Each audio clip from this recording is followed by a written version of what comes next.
गुरुब्रह्मा गुरुविष्णु गुरुदेव महेश्वर गुरुरेव परं ब्रह्मं तस्मै श्री गुरुवे नमः। अखण्डमण्डलाकारं व्याप्तयेनं चराचरं तत्पदं दर्शितं येनं तस्मै श्री गुरुवे नमः। तस्मै श्री गुरुवे नमः। तस्मै श्री गुरुवे नमः। ओम नमः शिवाय। ओम नमः शिवाय। ओम नमः शिवाय। ओम नमः शिवाय। ओम नमः शिवाय। शिवपुराण बा शैवपुराण द्वितीय खंड स्वामीर दहने रतिर विलाप। बोइले करुषि गण शुण धाता सुत, गोटिए कथा आम्भंकु लागे आचंबित। कहिले शिवंक तप कंदर्प नासन्ते, तृतीय नेत्रे खोलिले सेहु तत्क्षणाते। से नेत्र बन्हीरे कंदर्प जे नाश होइला, काम जलारे शिवंक अंतर दहिला। आपुणी कहिला शरीर लुचाई शंकर, सेठा बरु अंतर्ध्यान होइले सत्पर। कि पाई ए सन कृत्य महादेव कले, पार्वतीଙ୍କ संगे किंपा विहार न कले। एहार कारण गोटी कुहंतु बुझाई, देवीଙ୍କ संगरे भेट न होइले तहे। आवर काम घरणी रति किस कला, स्वामी मृत्यु परे केउ केउ कृत्य कला। ताहा समस्त विचारी कुह तपिवर, शुणिले सन्देह आम्भ मनु हेब दूर। एहा शुणी धाता सुत आनंदित होई, बोइले एकथा बड़ गहन अटई। केवल तुम्भ मानक उत्साह देखिण, कहुछि सकल गाथा मन देई शुण। जेतेबेले हर कोपे जलिला मदन, ताहार घरणी रति युवती रतन। पासे पासे रहिथिला सेठा बरे तही, स्वामी भस्म हेबा नेत्रे देखिला सेठाए। कि हेला बोली विकल होइण, पड़िला भूमि रे गोरी ज्ञान हराइण। पुणी क्षणक मध्यरे ज्ञान पाइबाली, कांत कांत बोली कांदे बसुधा अंडालिए। कि कहिबि से बेलर दृश्य गोटी मोही, ता दुखरे बनलता आकाश थरई। सेही समयरे शिव देखिण ए सन, काया गोटी लुचाइले होई अंतर्ध्यान। भाविले यद्यपि मुहि ए स्थाने रहिबी, ए सतीर अभिशापे भस्म होई जीवी। कालकूट विष सीना जान जिन्न मुकरई, विषधर सर्प सीना अंगे अछि बहिए। किंतु सती अभिशाप निवारिबा पाई, 14 भुवने जणे मात्र केही नाही। एक ब्रह्म हत्या जोग हेला काल काल, बहु तप कली पाप होइला निर्मूल। एहा परे कंदर्पकु करिली मुनास, रति सतीर कारुण्ये कांदोहि त्रिदश। एठारु आन स्थानकु गले अपसरी, बरती बा सती सापु मने भाबी करी। सेठा बरु अंतर्ध्यान होइले तक्षण, अभिमान रे पार्वती गले बाहुड़ीण। ପିତ୍ରାଳୟେ ସତୀ ମନ ଦୁଃଖରେ ରହିଲେ, ଶିବଙ୍କୁ ପାଇବା ପାଇଁ ତପସ୍ୟା କରିଲେ। ଦୁଇ ସତୀଙ୍କର ମନ ଦୁଇଟି ଧାରାରେ, ବହଇ ସ୍ରୋତ ପ୍ରବାହ ଶୁଣ ସୁଜ୍ଞନରେ। ଏକ ସତୀ ନାରୀ ସ୍ୱାମୀ ପ୍ରାଣ ହରାଇଛି, ପୁନଶ୍ଚ ପାଇବା ଲାଗି ତପସ୍ୟା କରୁଛି। ଆନ ଜଣେ ସ୍ୱାମୀ ମୁଖୁ ହୋଇଣ ବଞ୍ଚିତା, ବିକଳେ ରୋଦନ করে ପିଟିଣ ଯେ ମଥା। କିନ୍ତୁ ଯେଉଁ ପରି ହେବ ମୀମାଂସା ତାହାର, ତାହା ବିସ୍ତାରି କହୁଛି ଶୁଣତ ପିବର। ପାର୍ବତୀ ଦେବୀ ରହିଲେ হৈମବନ୍ତ ଘରେ, ରତି ଦେବୀ ପଡ଼ିଛନ୍ତି ପତିଙ୍କ ଚିତାରେ। ଯେ ବଣଠାରେ କନ୍ଦର୍ପ ଶିବଙ୍କ କୋପରେ, ଭସ୍ମ ହୋଇ ଅଛି ଦେବୀ ବିକଳ ସେଠାରେ। ବାହୁନି କାନ୍ଦଇ ସ୍ୱାମୀ ଗୁଣକୁ ସୁମରି, ବେଳେ ବେଳେ ମଥା କୋଡ଼ି ବାହୁନେ ସୁନ୍ଦରୀ। ଆହା ସ୍ୱାମୀ କାହା ପାଇଁ ଏସନ କରିଲ, ଶିବଙ୍କ ସଙ୍ଗରେ କିମ୍ପା ବୈରତା ହୋଇଲ। ଆହେ ଦେବ ଗଣ ତୁମ୍ଭେ ମନେ ଏହା ଥିଲା, ମୋତେ ବିଧବା କରିକି ସୁଖ କଲ ଭଲା। ଜୀବନରେ ଦିନେ ମାତ୍ର ମୁହିତ କାହାର, ଦୋଷ କରି ନାହିଁ କିମ୍ପା କରିଲ ପ୍ରହାର। ମୋର ଭୁଞ୍ଜିବା ପାତ୍ରରେ ଧୂଳି ଫିଙ୍କି ଦେଇ, ମୁଖରୁ ଆହାର ତୁମ୍ଭେ ନେଲ ଯେ ଛଡ଼ାଇ। ତୁମ୍ଭମାନଙ୍କର ପତ୍ନୀ ରହିଲେ ସୁଖରେ, ପତି ସେବା କରି କାଳ କାଟିଲେ ହର୍ଷରେ। ମୋତେ କାହିଁ ପାଇଁ ତୁମ୍ଭେ ଏଡ଼େ ଦଣ୍ଡ ଦେଲ, ମୋର ପରାଣ ନାଥଙ୍କୁ କୋଳୁ ଛଡ଼ାଇଲ। ଆହେ ପିତା ତୁମ୍ଭେ ପରା ଜଗତ ଭିଆଅ, ନିଜ କନ୍ୟା ପ୍ରତି କିମ୍ପା ହୋଇଲ ନିର୍ଦ୍ଦୟ। କେଉଁ କଥା ବା ତୁମଙ୍କୁ ଅଛି ଅଗୋଚର, ମନା କଲ ନାହିଁ କିମ୍ପା ସ୍ୱାମୀଙ୍କୁ ମୋହର।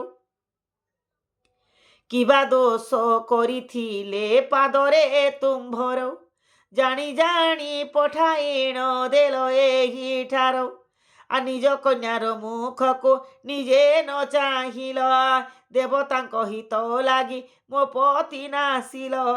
ଏକି ତୁମ୍ଭର ଟେଗ ଜଗତ ଭିଆଣ, ଜାମାତାକୁ ବଳି ଦେବ ହୋର ହୋଇଣ ପାଷାଣ। ଆହେ ଶ୍ୱଶୁର ତୁମେ ତ ଅଟ ବଡ଼ ଜଣ, ସୁନାସିର ନାମ ପରା କରିଛ ଧାରଣ। ସର୍ବଦେବତା ମଣ୍ଡଳୀ ଆଜ୍ଞାରେ ତୁମ୍ଭର, ଚାଳିତ ହେଉଅଛନ୍ତି ସକଳ ଅମର।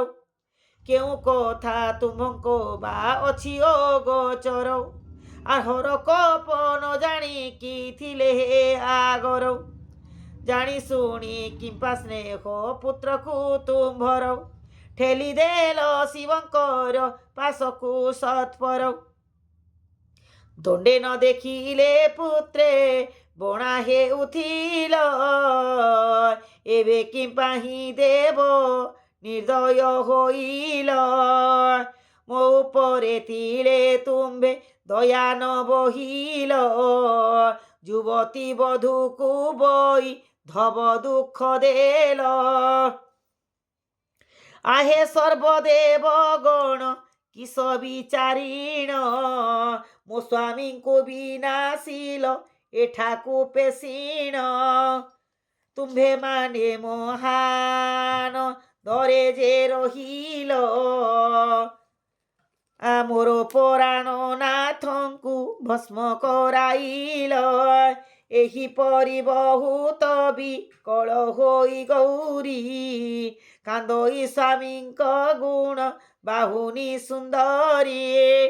ପୁଣି ସ୍ୱାମୀ ଭସ୍ମ ହେବା ନିକଟକୁ ଯାଇ ଉଣ୍ଡାଳି ବାହୁନେ ମଥା ପିଟି ତହିଁ ତହିଁ ଉଣ୍ଡାଳି ବାହୁନେ ମଥା ପିଟି ରତି ତହିଁ ଆହେ ପ୍ରାଣନାଥ ହୋଇ ଧୂଳିରେ ଧୂସର ପଡ଼ିଅଛ ଭସ୍ମ ହୋଇ ଶିବଙ୍କ କୋପର କି ପାଇଁ ଆଗ ପଛକୁ ନ କରି ବିଚାର ଶିବଙ୍କ ଉପରେ ସର କରିଲ ପ୍ରହାର ଦେବତା ମାନଙ୍କ ଛନ୍ଦ ଜାଣି ନ ପାରିଲ ଅନଙ୍ଗ ସଙ୍ଗରେ ଆସି କିମ୍ପା ଗେଲ ହେଲ ଯେଉଁମାନେ ପଠାଇଲେ କରି କୌଶଳ ଏକ୍ଷଣି ଜଣେ କେ ନାହିଁ ତୁମ୍ଭ ସାହା ବଳ କୁହ କୁହ ନାଥ ମତେ ଧର ହସିଗିର ମୌନ ହୋଇ ରହିଛ କେ ବଣ ଠାର ଦଣ୍ଡେ ମୁରୁ ଛିଣ ମତେ ତେଣିକି ନ ଯାଅ ଏବେ ମନୁ ପାଶରୁଛ ହୋଇଡ଼ ନିର୍ଦୟ ଯେଉଁ ଅଙ୍ଗରେ ସର୍ବଦା ଲାଗୋଇ ଚନ୍ଦନ ଆଜି ସେ ଅଙ୍ଗ ଧୂଳିରେ ହେଲା ଭସ୍ମମାନ ଫୁଲ ସେଜରେ ନୟନେ ନିଦ୍ରା ନ ଆସଇ ମୋ କୋଳ ରଜନୀ ବଞ୍ଚ ଅନ୍ତର ନ ହୋଇ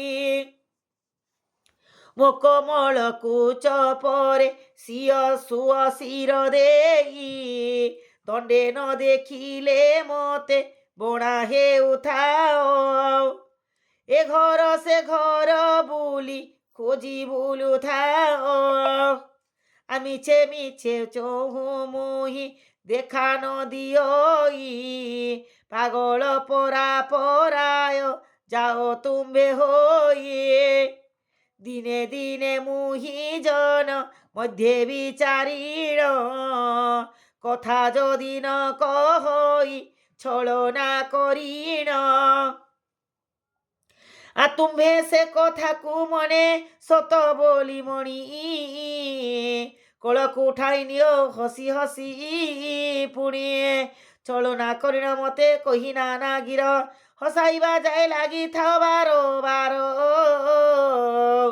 ଆମ ମୁଖେ ହସ ଝରିଲେ ଆନନ୍ଦ ହୋଇଣ ଦିଗ ମୋଗଣ୍ଡରେ ଚୁମ୍ବ ଦାନ ଯେ ଆଙ୍କିଣ ନାନା ବନ୍ଧରେ ମୋ ସଙ୍ଗେ ରତି କ୍ରୀଡ଼ା କରି ତୋର କରି ରଖ ସଦା ଚିରକୁ ମୋହ ତୋଷ କରି ରଖ ସଦା ଚିତ୍ତକୁ ମୋହରେ ରତି ଶେଷେ କାମ ଜଳା ନିବାରିବା ପାଇଁ ମଙ୍ଗେ ସ୍ୱସ୍ତି ଲେପ ଚନ୍ଦନରେ ନେଇ ନାନା ସୁବାସ କୁସୁମ ତୋଳି ଭଳି ଭଳି ସର୍ବଦା ସଜାଉଥାଅ ଗୁନ୍ଥିନ ସେ ମାଳି ଅଙ୍ଗକୁ ଭାରି ହୋଇବ ବୋଲି ଅଲଙ୍କାର ଗତି ସମୟରେ ମୋର କଣ୍ଠୁ କଲହାର ତୁମ୍ଭ ସମାନ ସୁନ୍ଦର ପୁରୁଷ ପ୍ରବର ଦେଖି ନାହିଁ ମୋର ନେତ୍ର ମହାମଣ୍ଡଳ ମହିମଣ୍ଡଳର ଯେତେ ଦେଖୁଥାଏ ମୋହି ତବ କଞ୍ଜ ସୁମୁଖ ଆନୁଆ ନୁଆ ଲାଗି ରହୁଥାଏ ମୋର ଦୁଃଖ ହସ ହସ ବଦନକୁ ଚାହିଁଲେ ତୁମ୍ଭର କ୍ଷୁଧା ତୃଷ୍ଣା ମୋ ହୃଦୟରୁ ହୋଇଯାଏ ଦୂର ପିତା ମାତା ଅଗ୍ନିଭ୍ରାତା ସମସ୍ତ ପାଶୋରି ତବ ପାଦ ପଦ୍ମେ ତୋଳିଥିଲି ମୁହିଁ ବରି ରଜନୀ ହୋଇଲା କାଳେ ହେବ ମତେ ଡର ସେ ଯୋଗେ ପାଶରୁ କ୍ଷଣେ ନ କର ଅନ୍ତର ଆଜି ପୁଣି ବନ ବନାନ୍ତରେ ଛାଡ଼ି ଦେଇ ମୁହଁ ଛପା ଦେଇ କେଣେ ରହିଲ ହେ ସାଇଁ ଟିକେ ସରସ ବଦନ ଦେଖୁଥିଲେ ମୋର ବ୍ୟଥା ଲାଗୁଥିଲା ତବ ମନରେ ଅପାର ଆଜି ପୁଣି ମଥା କଡ଼ି ଏବେ କାନ୍ଦୁଅଛି ଧାର ଧାର ହୋଇ ନେତ୍ର ଲତକୁ ବହୁଛି ତଥାପି ଚରଳୁ ନାହିଁ ତଥାପି ତରଳୁ ନାହିଁ ହୃଦୟ ତୁମ୍ଭର। ହସି ହସି କିମ୍ପା ପଦେ କହୁନାହ ଗୀର। ଯେବେ ଧୂଳି ଲାଗୁଥିଲା ଅଙ୍ଗରେ ମୋହର, ସୁଝିନ ଉତ୍ତରୀୟରେ ପଛ ବାର ବାର। ଆଜି ପୁଣି ଗଡ଼ୁଅଛି ହୋଇ ଧୂସରିତ, କେଶବାସ ଭୂମି ଲୋଟେ ହୁଏ ମୁକୁଳିତ। ତଥାପି ଆଦର କରି ମତେ ନ ନେଉଛ, କେଉଁ ଦୋଷ ଦେଖି ଏତେ ଦଣ୍ଡ ଦେଉଅଛ। କିବା ପୂର୍ବ ଅଭିମାନ କଥା ମାନ ସ୍ମରି, କଥା ନ କହିଣ ଦଣ୍ଡ ଦେଉଛ ବିଚାରି। ଆସ ଆସ ପ୍ରାଣନାଥ ସବୁ ଦୋଷ ମୋର, ଆଉ ଦିନେ ଛଳନାନ କରିବି ମିଛର। ଆଉ ନ ଲୁଚିବି କେବେ କୌତୁକ କରି, ନିୟମ କରି କହୁଛି ମୁହିଁ ସତ୍ୟ କରି। ଯାହା କହିବ ଆଦେଶ ପାଳିବି ତୁମ୍ଭର, ଛାଇ ପରି ଖଟୁଥିବି ସର୍ବଦା ପାଶର। ମାଗି ନେଉଅଛି ଦୋଷ ହେ ପରାଣନାଥ, ଏହି ବାରେ ଦିଅ କ୍ଷମା ଧରେ ପାଦ ହସ୍ତ। ମୁଣ୍ଡ କଚାଡ଼େ ବାହୁନେ ସ୍ୱାମୀ ଗୌଣ ସ୍ମରି, ଏହିପରି ବହୁତ ବିକଳ ହୋଇ ଗୌରୀ। ଝର ଝର ମସ୍ତକରୁ ବୋହଇ ଶୋଣିତ, ବାହୁନି କାନ୍ଦଇ ରତି ହୋଇ ବ୍ୟାକୁଳିତ। ସତୀ ସୁକୁମାରୀ ରତି କରନ୍ତି ରୋଦନ, ସ୍ତବ୍ଧ ହୋଇଲା ଆକାଶ ପାତାଳ ପବନ। ପଶୁ ପକ୍ଷୀ ମାନେ ପଥ ମଧ୍ୟରେ ଯାଉଥିଲେ, ରତି ସତୀଙ୍କର ଦୁଃଖ କର୍ଣ୍ଣରେ ଶୁଣିଲେ। ଅସ୍ଥିର ହୋଇଲେ ସେମାନେ କେଣିକି ନ ଯାଇ, ସକଳେ କାନ୍ଦିଲେ ଅତି ବ୍ୟାକୁଳିତ ହୋଇ। ସେ ବେଳର ଦୃଶ୍ୟ ଗୋଟି ଅତି ହିଁ ଦାରୁଣ, ବନେଇବାକୁ ଶକ୍ତି ଯେ ନାହିଁ ମୋର ଜାଣ। ଧନ୍ୟ ସତୀ ନାରୀ ଧନ୍ୟ ପତି ଭକ୍ତି ତୋର, ପତି ଲାଗି ଥରାଇଣ ଦେଲୁ 14 ପୁର। ଆସେ ସେ ମନ ମଧ୍ୟରେ ଚିନ୍ତା କରିଲା ସୁନ୍ଦରୀ, ଆଉ କାହିଁ ପାଇଁ ପ୍ରାଣ ରଖିବି ମୋହରି। ଏଛାର ଜୀବନେ ଆଉ କିସ ପ୍ରୟୋଜନ, ସ୍ୱାମୀ ଦେବତାଙ୍କ ସଙ୍ଗେ କରିବି ଗମନ। ଯେ ବଣ ସ୍ଥାନକୁ ଯାଇଛନ୍ତି ପତିବର, ସେଇଠାରେ ଭେଟ ହେବି ସଙ୍ଗତେ ତାଙ୍କର। ଏହିପରି ମନ ମଧ୍ୟରେ ବିଚାରି ସୁନ୍ଦରୀ, ସ୍ୱାମୀ ଭସ୍ମ ମଧ୍ୟରେ ଚିତା ଦେଲା କତିଆରି। ସେବନ ମଧ୍ୟରୁ ଆଣି ଚନ୍ଦନ ଅଗୁର, ସ୍ଥାପିଲା ଅନଳ ଗୌରୀ ଗୌରୀ ପତି ଚିତା ପର। ଜଳି ଉଠିଲା ଯେ ଅଗ୍ନି ହୋଇଣ ପ୍ରଖର, ପ୍ରଦକ୍ଷିଣ କଲା ଦେବୀ ଅନଳେ ସତ୍ପର। ବୋଇଲା ଭୋଦ ଜାତ ଦେବ ପଶୁଛି ଶରଣ, ମୋ ପତି ସହିତ ମତେ ଭେଟାଅ ଏ କ୍ଷଣ। ଯେ ବଣଠାରେ ଅଛନ୍ତି ପ୍ରାଣନାଥ ମୋର, ଶୀଘ୍ର ନେଇ ତାଙ୍କ ପାଶେ କରନ୍ତୁ ହାଜର। ଏହିପରି କାରୁଣ୍ୟର ଧାତାଙ୍କ ନନ୍ଦିନୀଏ, ଅଗ୍ନିକୁ ବନ୍ଦନା କଲେ ଏ ଯୋଡ଼ି କରବେ ନିଏ। ତାହାପରେ ସ୍ୱାମୀ ସହଗାମୀ ହେବା ପାଇଁ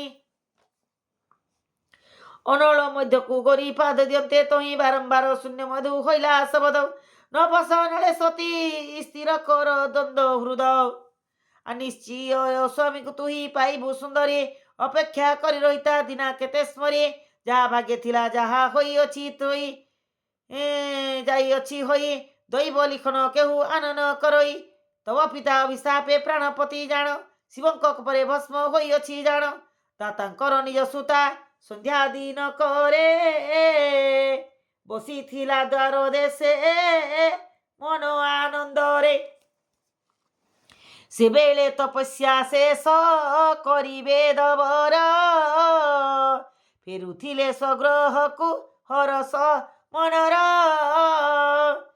ସେବେଳେ କନ୍ଦର୍ପ କରେ ଧରି ଫୁଲସର ତ ପିତାଙ୍କୁ ଚାହିଁଣ ବିନ୍ଧିଲା ସତ୍ପର କାମ ବାଣେ ଜର୍ଜରିତ ହୋଇବେ ଦବର ସନ୍ଧ୍ୟା ସଙ୍ଗେ ରହିବାକୁ ଇଚ୍ଛିଲେ ସତ୍ପର ପିତାଙ୍କର ବଳତ୍କାର ଦେଖି କନ୍ୟା ତହିଁ ମୃଗରୂପ ଧରି ତହୁଁ ଗଲେ କପଳାଇ ମୃଗରୂପ ଧାତା ତାଙ୍କ ପଛରେ ଧାମନ୍ତେ ଶିବ ତାହାଙ୍କର ଶିର ଛେଦିଲେ ତୁରିତେ ସେଥିଯୋଗୀ ଅଭିଶାପ ଦେଲେ ବେଦବର କନ୍ଦର୍ପ ଲାଗି ହୋଇଲା ଏହି ଦଶା ମୋର ଯେପରି ଶିର ମୋହର ଛେଦିଲା ଶଙ୍କର ସେହିପରି ଜାଳିବେ କନ୍ଦର୍ପ ଶରୀର ସେହି ଅଭିଶାପ ତବ କାନ୍ତ ନାଶ ଗଲା ଦାତାଙ୍କ ଅଭିଶାପ ପ୍ରତ୍ୟକ୍ଷ ଫଳିଲା ସେ ଯୋଗେ କହୁଛି ଗରି ନ ନାଶି ପରାଣ ଶିବଙ୍କୁ ଭଜ ପାଇବୁ ସ୍ୱାମୀଙ୍କୁ ଯେ ପୁଣ ଏପରି ଏସର ଗିରି ଶୂନ୍ୟରୁ ରତି ଦେବୀ ଶୁଣି ଅନଳରେ ନ ପଶିଲେ ବିଚାରି ତକ୍ଷଣୀ ଶୂନ୍ୟବାଣୀ ଶୁଣି ଶାନ୍ତ ହୋଇଲେ ସୁନ୍ଦରୀ ଶିବ ପୂଜା କରିବାକୁ ବାହାରିଲେ ଗୋରି